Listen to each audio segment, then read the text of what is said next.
Ink up. Slow down. Write your rhythm with Script and Scribe. Hi and welcome back. I'm Kat and today we are looking at some gorgeous fountain pen inks and some eye-catching Benu fountain pens. In the unlikely event that this is the first time you're hearing about Benu fountain pens, they are a relatively new company that started in 2016, founded by Alex Samanin and Kate Dmitrieva. The name Benu comes from an ancient Egyptian deity linked to the sun, creation, and rebirth. It's also one of the oldest names for the phoenix, the bird that dies and rises again. The founders chose it for three reasons. First, the bird connects to writing in terms of quills were the earliest fountain pens. Second, Benu means rise in brilliance, which fits their bold, sparkling creations. And finally, the phoenix theme of change and renewal reflects how Benu sees writing today, where handwriting isn't just about communication, it's art. Their pens are tools, but also stylish accessories that show our personal tastes, like this AstroGem Klio, which is one of 7 designs inspired by the interstellar asteroid Oumuamua. Each is named after a famous asteroid, and this one takes its name from Klio, the Greek muse of history and writing. I love the thought that Benu puts into its names and designs. The sharp angles of this one, the vibrant details, just capture their bold, flamboyant style, and it comes with an ink converter, a Schmidt one, and a Schmidt nib. You can also use standard international cartridges, but I filled up that ink converter with a customized ink that I'll be sharing with you soon. I picked a bold nib size for this because I felt that the pen was nice and chunky and had that bold design that will go with an exciting ink. Something sheening, something shimmery that would really go with the resin of this pen, which has this sort of dark charcoal graphite background with teal mixed in, and then it's got that pop of sparkly violet purple on the top. With the cap posted, it's a comfortable length and balance, but as you know, I have small hands, so if a pen already feels good and standard to me and balanced without posting, putting the cap on the back of the pen, then I don't do it, which is the case with this Klio. We can also see the number 6 broad nib laying down some serious ink. Speaking of which, pun totally intended, I first tried pairing it with this Octopus Fluids Witch ink, which is a deep forest green ink, sort of pine green, with a wild purple sheen. In large swabs, it is almost sheening black, but at certain angles you then see that it's a dark purple. And as I wrote with the AstroGem on the page, I was like, you know what, it suits it, but it's not quite right. Until about 2 years ago, I had only ever used standard inks, and if you're wondering what sheen means, then that's just a shiny second color that appears when the ink starts to dry or is totally dried. It suddenly has this other color on top of the base color, and in this case we've got this blackish purple sheen sitting on the pine green, and it gives you a really cool two-tone effect in the right light. But like I say, it just made me pause and think I need something lighter. And then the next one was also a really complementary color, but felt too light now. If you've watched any of my other videos, then you know I'm a huge fan of Wiringyul, a Korean brand of ink maker, and I love their Wayfarer, but it just didn't match up right. It has this lovely teal line to it, and then it's got this sort of violet shimmer on the top, so I did think it was going to work out, but the teal base just feels a bit too bright in comparison to what I'm seeing in the pen. So I was like, okay, I like them both in the pen, but I don't love them both in the pen. How about if I mix them? Perhaps that would give me the middle ground between the two. And as I mentioned, what I have in here is a mix of the two. Don't ask me for the recipe because I didn't write it down, but it is mostly the Wayfarer with a bit of the Witch. And this comes out to what I think is the correct color, because the dark is really brought up, or the light is really darkened by, I don't know, the pine green and the teal mixed together to give me what I'm looking for in terms of that background color to match the body of the AstroGem Klio. But that's my opinion. I think this is now the correct and much better match, but I could be just too invested in my own experiment. So do let me know in the comments. The next pen is the Benu Tessera, but before I actually share it with you, I thought it would be fun to ask you, which is your favorite of the 6 options that Benu gives us, and which one do you think I went for? This is the rundown. The Galena with this really cool blue-black matte body, and then it's got grey transparent with silver sparkles trim. Tanzanite with different tones of tanzanite from blue to purple with the matte blue body and sparkly transparent purple. Ribbon turquoise, no sparkles, just a clear transparent amber body and turquoise trim. Onyx matte black with chrome accents on the cap band, barrel band, the nib and the clip. Black amber, which is exactly what it says, matte black body with this amber with sparkles in it and golden accents for clip, nib and rings. And finally sunstone, which is amber throughout with the body, and then you got some sparkles and golden accents on the clip, nib and rings. So what do we think I've got in here? A hint, it does not match the flower pen rest that they gave me. So you can already say that it's not the, what was it? Ribbon turquoise, which leaves us with 5 options. Now I do like the way Benu packages things. They've got the pens inside these sleeves, and you've got your little flower pen rest comes in that tiny box there. I've actually seen someone on Discord say that they thought they might have thrown that away because they throw away their boxes. So do not do that. If you ever buy a Benu pen, that little box is not just sort of propping up everything else on the top. It has the flower pen rest. Okay, let's see if you guessed it. It is the Galena, the one with the matte navy blue, blue-black body, and then that transparent sort of grey with silver flecks in the cap band and the top bit, the finial area. And I love the texture, this sort of mosaic. And having these sparkles gives a bit of fun to what would otherwise be a really serious pen. And that's a number size 6 Schmidt nib. And again, we've got the ink converter that is often provided. I don't think they provide it with the Euphoria all the time, but they often provide a Schmidt ink converter for you. And here posted, you can see the actual tiles lining up, which I think is great attention to detail. I decided on the medium nib because these Schmidt number 6 nibs handled shimmer really well as a medium as well as the broad, and I just thought the medium would be more versatile. And in terms of matching it to the pen, I went with a silvery grey. From Wiringil again, and this time it's from their series that's dedicated to Korean poets, and this is from the Yisang range. It is called Me in the Mirror. It's got this graphite charcoal base and then the deepest, darkest silver shimmer.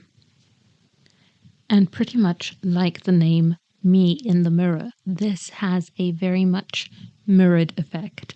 So the shimmer in here, the particles, are really, really fine, which Wiringil is good at. I mean, they do have some inks that have got the bigger sort of like glitter particles that you see, but this here is extremely fine particles, and I thought, well, that's not really what the pen is doing, but I still think that it works well. Because we've got the right tone of grey and silver, and also I like the depth of this ink. The grey itself has got tonal shading in there. Everything works to elevate this ink to be a really good matchup for this Galena. Still, because my mind is always considering different patterns, my eye was really caught by the pen barrel as well, that matte blue, and it kept putting me in mind of another ink, which is also from Wiringil, namely Wicked Witch, a sort of navy midnight blue. Wicked Witch is from Wiringil's Wizard of Oz series, and it doesn't usually have a sheen. It's usually just a nice sort of matte midnight blue, but on Hobonichi paper it also develops a sheen very often like a dark aubergine black. But for this Galena, I'm only interested in the dark blue. And the more that I look at this, the more I'm convinced that this was a good choice. It's certainly matching up to the Galena's navy sort of blue-black barrel. What do you think? Personally, I'm starting to be convinced that although I hadn't thought about it, this is a pen that's easy to match up with inks, and either one would be good. But looking at these, I was wondering, what if we mix the two? Would that be even better? I had like 7 or 8 drops of the Wicked Witch in this little sample bottle already that I'd prepped as I was having the thought. And then we're just going to add in, I'm guessing like, I don't know, about 20 drops of this to see what happens really. Now, I used to be a little afraid of mixing inks, and when people talked about it, I was like, oh gosh, I don't know. And once I got started, I mean, I just can't stop. I just keep trying different variations now. So let's have a look at this. I think it's going to work out well. And as I smush this down, I feel like this is also a really good ink for the pen. I can see the shimmer from the first one. I can see that dramatic effect of the Wicked Witch all together in one ink. Am I convinced while it's wet that it is a better ink than the others? Not quite yet, but I feel like it's equally as good. What do you think? Is it me in the mirror? Is it Wicked Witch? Or is it the mix of the two that really works best in this? Or do you think all three? And before we go on to the next pen, Tessera actually comes from Tesserae, meaning small mosaic tiles, or it's a name for small mosaic tiles. And this is an update on a previous Tessera model. Okay, so now we have this DailyMate. This sparkly golden pen is called Relaxing Sunday, and I'm pairing it with this sparkly golden ink from Dominant Industry called Autumn Sunlight. Both are a lovely golden yellow orange like sunbeams through fall leaves and all that shimmer as well to elevate everything. I'm using a medium nib again, and this Autumn Sunlight is actually going to be a lot smoother and wetter than you might anticipate. The ink has a really decent flow. It can be overly wet in some stubs, but not in this medium nib. It puts down enough ink to make the writing clearly visible. And yeah, I think that it is one of my more favorite golden hued colors, purely because of that wonderful deep brownish orange base that really makes it nice and legible, and they've definitely not skimped on the shimmer here, so you'd have to be a real fan of that golden tone, which luckily I am. And both the barrel and the ink have got some silver shimmer in there as well, which I think is really complementary to the silver tone clip and to the nib. I'm so happy with this match that I've never bothered to try and find another ink match as well. So yeah, let's go on to the Pixie from Benu. And you'll see that it's got a flat edge where the logo is, but that doesn't actually act as a pen stop. So it's good that it comes with a flower pen rest. There's no clip on it to stop it from rolling about, as you can see. And we have a smaller nib on here. We had number 6 Schmidt nibs. This is number 5, and it's a gold tone rather than the silver tone that we saw in those stainless steel. They're all stainless steel, but yeah, it's got a warm tone throughout. And I'm pairing it with Robert Oster's Dartmoor Brown. A nice milk chocolate sort of color that goes really well with the coffee brown barrel. So I'll just do the sample for you and you'll be able to see that it has tons of lovely shading in there if you like that sort of thing, which I do. And it has zero sheen, not even on this Hobonichi cousin paper. It works brilliantly in this fine nib. There's a really lovely flow to it. It's not too wet, not too dry. And the tone is pretty much uniform in the fine nib, so if you're not keen on shading, this will still work for you. But if you love shading, then maybe go for a stub like a 1.1, 1.5, something that will showcase the different tones within the brown. You can use international standard cartridges in these Benu Pixies, or because there's no metal threads to them, you can actually put the ink straight into the body of the pen and use it like an eyedropper fountain pen, which I have done to this one, but I had forgotten because up until this point I had only used clear demonstrators as eyedropper pens, and so when I opened this up I had forgotten to check or to remind myself what the ink level was, and ink went everywhere. So as long as you don't do that, eyedroppering this is a great idea because you get a lot more ink capacity. And since I like this pen so much, I got another Pixie and I decided to go on the other end of the spectrum, and I went for an icy color, like really silver tones with this icy violet. And I was really surprised when I got it because look at this, there's a difference in the height of them. So the coffee brown one is taller. I hadn't looked at the dimensions. I probably should have. I don't mind. But yeah, I was surprised still. The barrel is actually a translucent white, but looks a little bit gray right now because I've got this ink in it. It is the Pilot Irishizuku Yamabudo, which translates from Japanese as mountain grape and is named for a Japanese grape-bearing vine, also known as crimson glory in English, that cycles through a variety of reds and purples throughout the seasons. This ink is a vibrant magenta purple that is extremely popular among fountain pen enthusiasts and is a bit of a modern classic because the color is breathtaking. It sits at that intersection of fuchsia, purple, wine red, and is super saturated and shades amazingly, and you can even see some sheening that's sort of golden green if you have heavy spots of ink on some papers like Hobonichi. It's not going to do it a lot on this one because I haven't saturated or put loads on the paper, but it can do. And it has done in a previous swatch. I think I did it last week or the week before. Anyway, it is generally a bright, happy plum purple, and I think it goes so well with this particular pen. In this extra fine, it just feels like the perfect ink flow. I don't know what it's like to write in a stub because I've actually only ever used this particular ink in extra fine nibs, so I will definitely be trying it in a stub sometime.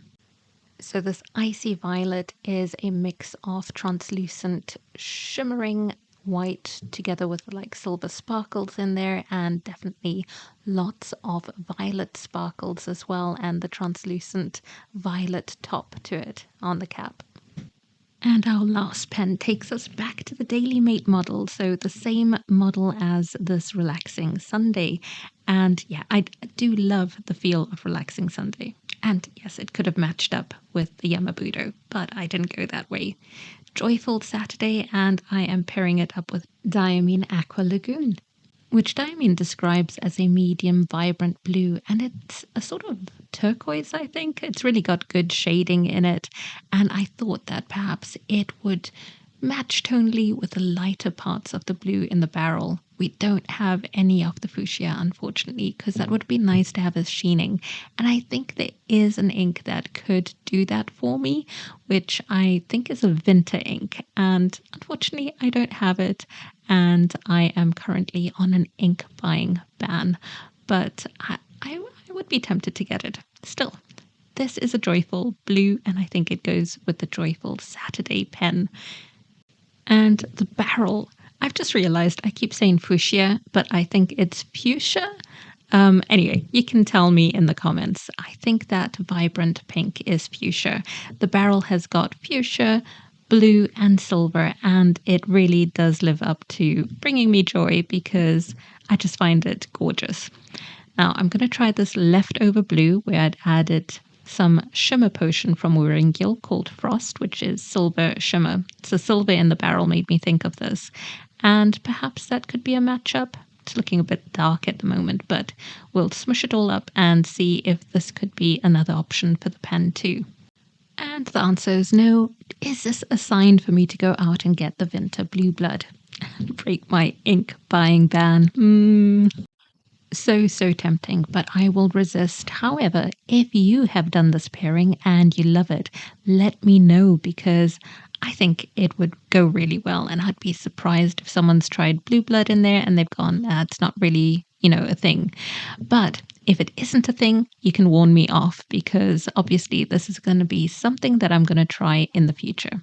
So those are my 6 Benus covering 4 models. Let me know if you've got the same models, the same pens, or you are a fan of the ones that I don't have, like the Talisman, the Euphoria, and I would really have loved to have a hex pen, which reminds me of how they brought back this Tessera, but it had hexagonal tiles on it. And yeah, but I am super happy with these, and I'm happy with the ink swatches. So let's have a look at how the ink dried. It might not match the pen, but I think this leftover blue with the shimmer potion frost is lovely. And then we've got the Diamine Aqua Lagoon, which has shading in it. Yamabudo with the shading, the sheen isn't showing. And we've got lovely shimmer from the Autumn Sunlight. The tonal shading of Robert Oster Dartmoor Brown. And then we go on to the other page. And here's the 3 samples. For the Galena, we got the Wicked Witch and the Me in the Mirror mixed together. Came out really good. You can see the shimmer. And then just a matte dark blue. And just this lovely shaded grey with shimmer. And then we get the 3 for the AstroGem, with Witch and Wayfarer, and the 2 combined to make this beauty. Let me know your favourite, and thanks so much for joining me. Take care. Bye.